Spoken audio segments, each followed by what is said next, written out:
Hop, Rabat Hashem, qui c'est qui est obligé de jeûner le Tisha B'Av? Alors la grande question qui se pose, les femmes enceintes, Nashim Be'erayon. On va commencer avec les femmes enceintes. C'est écrit que normalement, Tisha B'Av, c'est comme Kippour. Tisha B'Av et Kippour, c'est la même chose. Kippour, Matril Balayla, ça commence la veille, et Tisha B'Av, ça commence la veille. Ça veut dire que c'est un jeûne assez important. C'est pas comme Yudzaïm Betamuz, Asara Betevet, Tzom Esther. Cela, il commence le lendemain matin. Mais Tisha B'Av commence la veille, Miborod Yom, avant que le soleil se couche. C'est comme Kippour, okay? Et c'est important. Et normalement, Kullam Chayavim là-dessous. Tout le monde doit jeûner, inclusivement les femmes enceintes. Kippour, même les femmes enceintes, elles jeûnent. Okay? Alors, Tisha B'Av, les femmes enceintes doivent jeûner. La seule chose, qu'il y a une exemption pour une femme enceinte dans le 30 jours. Okay? Nous trouvons comme ça une exemption dans le Kippour. Une femme qui vient d'accoucher, dans les 3 premiers jours, il est interdit pour elle de jeûner. Kippour. Dans les 3 premiers jours, Assur là-dessous. De 3 à 7 jours, on lui demande, est-ce que tu te sens assez forte pour jeûner ou pas? Si elle dit non, je suis encore faible, Kippour, elle ne jeûne pas. Si elle dit je pense que je peux jeûner, alors jeûne. De 7 à 30, on lui dit que tu dois jeûner. Si tu te sens mal à l'aise, tu peux manger. Tisha B'Av, Shulchan Aruch dit que les femmes, pendant les 30 premiers jours après l'accouchement, sont exemptées de jeûner. Ok?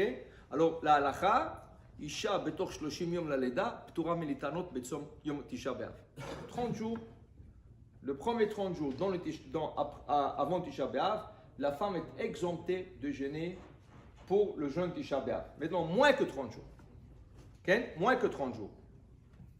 Moins que 30 jours, c'est sûr que... plus que 30 jours. Plus que 30 jours. Ou une femme enceinte à partir du 3e mois. La règle est, une femme enceinte doit se dire, elle doit jeûner. Elle doit jeûner. Au moins commencer. Quand elle ne se sentira pas bien, Madame Shlomar Gishatov et Otseret. Elle s'arrête parce que c'est comme Cholé.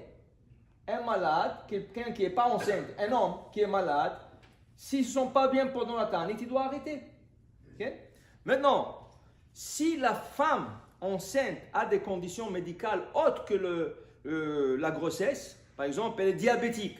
Il y a des femmes qui font diabète dans la grossesse. Elles ne sont pas diabétiques, mais pendant la grossesse, elles deviennent diabétiques. Okay?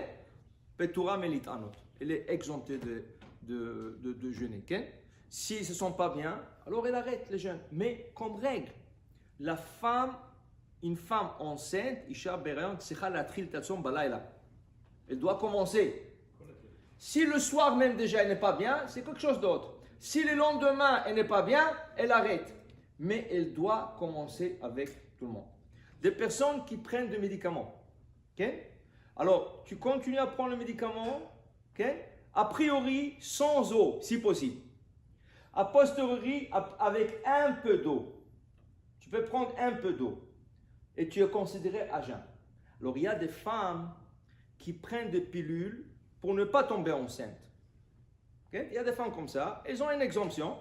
Elles viennent d'avoir un bébé. Elles viennent d'accoucher césarienne.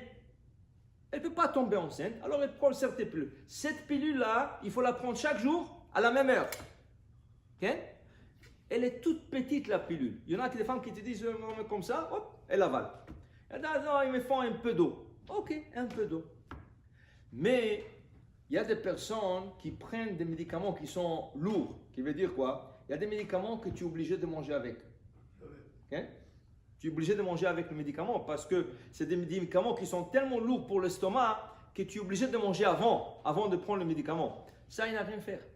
Cette personne est exemptée. Okay? Quelqu'un qui est diabétique. Okay? Des fois, il est même exempté qui pour. Alors, qu'est-ce que tu vas lui dire? Tu vas jeûner Tisha B'Av. C'est un cas par cas.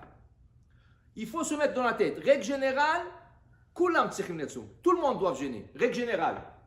De cas par cas, ok. Alors tu demandes à ton rabbin, voilà la condition physique que j'ai. Voilà, c'est comme ça et comme ça. Le rabbin va te dire, Oui ou non? Tu commences, tu n'as pas besoin de commencer, tu vas voir, tu comprends? C'est des cas par cas. Mais quelqu'un qui ne se sent pas bien, comme règle générale aussi, il est exempté du jeûne. Okay? Mais on dit que Kol HaMishtatef Be'evel Shel Yerushalayim, c'est le deuil sur Jérusalem. Le Beth Amikdash est détruit, le Yerushalayim, c'est ça. Alors celui qui participe dans le deuil de Jérusalem, Zoché Iske Lirot Besimchata. Quand Mashiach va venir, il y aura la joie, alors lui il va être pendant ceux qui vont être joyeux. Mais c'est lui qui a priori dit, non, tu sais, Tisha B'Av, c'est une longue histoire, longue histoire, ok, alors dans ce cas, okay. Alors pour dire que c'est important de jeûner, et espérons qu'on Mashiach va venir, on n'aura pas à jeûner. Mais pour le moment, on doit faire ce qui est recommandé, ce qui est écrit dans le Shulchan Aruch.